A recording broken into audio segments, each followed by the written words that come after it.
ഈ വീടിന് കീ എടുത്തോണ്ട് പോകാൻ അറിയത്തില്ലേ? കീ എവിടെ? അവിടെയാണോ കീ വെക്കേണ്ടത്? തുറക്കുക കേട്ടല്ലോ. ജേഡുവിന് ബ്രേക്ക്ഫാസ്റ്റ് നിന്ന് സ്കൂളിൽ കൊടുത്തു വിട്ടത് ഇതായിരുന്നേ, മടക്കസ്ഥാൻ. ഞങ്ങളുടെയൊക്കെ നാട്ടിൽ ഇതിന് അങ്ങനെ പറയുന്നത്. ശരിക്കും ഇത് വല്ല അഫ്ഗാനിസ്ഥാനിൽ നിന്നോ കസാക്കിസ്ഥാനിൽ നിന്ന് വന്നാണോ ഇതിന് മടക്കസ്ഥാൻ എന്ന് പേരിടാൻ? എനിക്കറിയാൻ മേല. ചിലപ്പോൾ ഇവൻ വരത്തനായിരിക്കും, അതാ മടക്കസ്ഥാൻ എന്ന് പേര് വന്നേ. എനിവേ ജസ്റ്റിക്ക് 2-3 മടക്കസ്ഥാൻ ഉണ്ടാക്കി കേട്ടോ.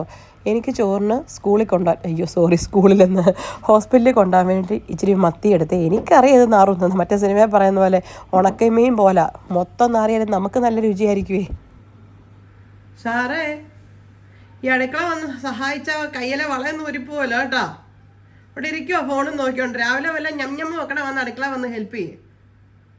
എനിക്കും ജോലിക്ക് പോകണ്ടതാ.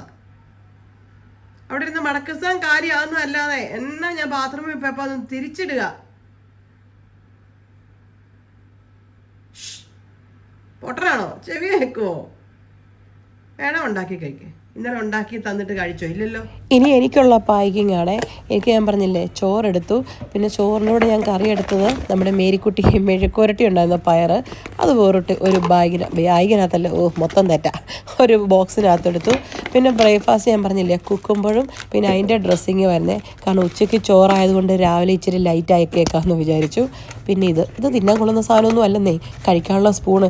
കാരണം മത്തി ഉള്ളതുകൊണ്ടേ കൈ കൊണ്ട് കഴിച്ചാൽ നാറും. അതല്ലെങ്കിൽ നമ്മൾ കൈ കൊണ്ട് വലിയ കഴിപ്പില്ല കേട്ടോ, സ്പൂണും ഫോർക്കും വെച്ചിട്ടാണ് കഴിക്കുന്നത്. പിന്നെ സൈഡിന് ഇച്ചിരി യോഗോട്ട് എടുത്തിട്ടുണ്ട്, ആവശ്യം വന്നാലും.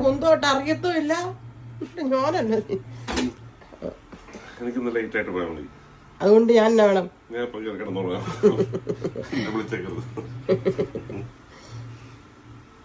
കേട്ടോ. പുട്ടിരിപ്പുണ്ട്. അപ്പൊ ഈ പ്രിയപ്പെട്ട പഴം ഇല്ലാത്തോണ്ട് കഴിക്കുകയല്ലായിരിക്കും. പിന്നെ ഉള്ളത് മറ്റേ പഴം ഇരിപ്പുണ്ട്, അതും കൂട്ടി കഴിക്കുക. പാളയംകോടൻ പിന്നെ പൂവാൽ എന്നാ ഏതൊരു പഴം. ഇതിനെയൊക്കെ വളർത്താൻ എന്നാ പാടാന്ന് ഓർത്തോണേ.